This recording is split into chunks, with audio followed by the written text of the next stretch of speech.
ଜଣେ କିଏ ଖାଲି କାଢବା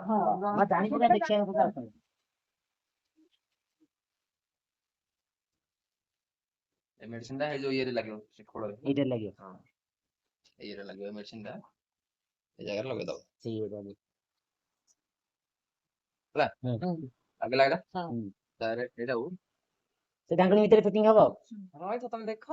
ସେ ଢାଙ୍କୁଣୀରେ ଫିଟିଂ କରିଦବ ଫିଟିଂ ହେଇଗଲା ଏଇ ଯୋଉ ଫସଲରେ ଇଲାଷ୍ଟିକ ଦିଅ ବାନ୍ଧି ହଁ ଏଇ ଯୋଉ ବାଡି କିମ୍ବା ଯେକୌଣସି ଗୋଟେ ପୋତିବାକୁ ପଡିବ ଖମ୍ବ ବାନ୍ଧିବ ଏମିତି ଖମ୍ବ ବାନ୍ଧିବାକୁ ପଡିବ ବାନ୍ଧିକିରି ତାପରେ ଏଇ ଯୋଉ ଜରିଟାକୁ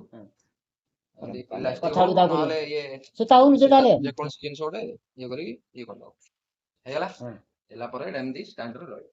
ଷ୍ଟାଣ୍ଡିଂରେ ରହିଲେ ପୋକ ଗୁଡା ସବୁ ଯୋଉ ଆସି ଏଇ ଟାଇପର ଏମିତି ବନା ହେଇଛି ତାକୁ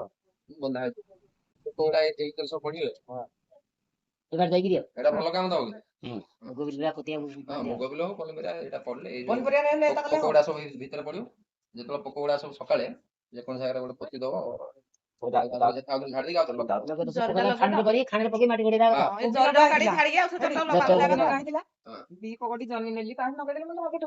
ବର୍ତ୍ତମାନ ଯେଉଁ ପୋକଧରା ଯନ୍ତାଟି ଆପଣମାନଙ୍କୁ ଫିଟିଂ କରିବା ଦେଖାଗଲା ଏଠି ଗୋଟିଏ କୃଷି ମେଳାରେ ସମ୍ପୂର୍ଣ୍ଣ ରୂପେ ମାଗଣାରେ ସରକାରଙ୍କ ତରଫରୁ ଚାଷୀମାନଙ୍କୁ ପ୍ରଦାନ କରାଯାଉଛି ତା ସହିତ ପୋକଧରା ଯନ୍ତା ହିସାବରେ ବ୍ଲୁ ଷ୍ଟିକ୍ ଟ୍ରାପ୍ ବ୍ୟବହାର କରିପାରିବେ ଏବଂ ସୋଲାର ଲାଇଟ୍ ଟ୍ରାପ୍ ଏହାକୁ ମଧ୍ୟ ବ୍ୟବହାର କରିବେ ଏହା ରାତିରେ ଜଳିଥାଏ ସେ ଆଲୋକରେ ପୋକମାନଙ୍କୁ ଆକୃଷ୍ଟ କରି ଏହି ଯନ୍ତା ଭିତରେ ପଡ଼ିଥାନ୍ତି ତା ସହିତ ବର୍ତ୍ତମାନ ଯେଉଁ ଫେରୋମନ୍ ଟ୍ରାପ୍ ବା ପୋକଧରା ଯନ୍ତା ଆପଣ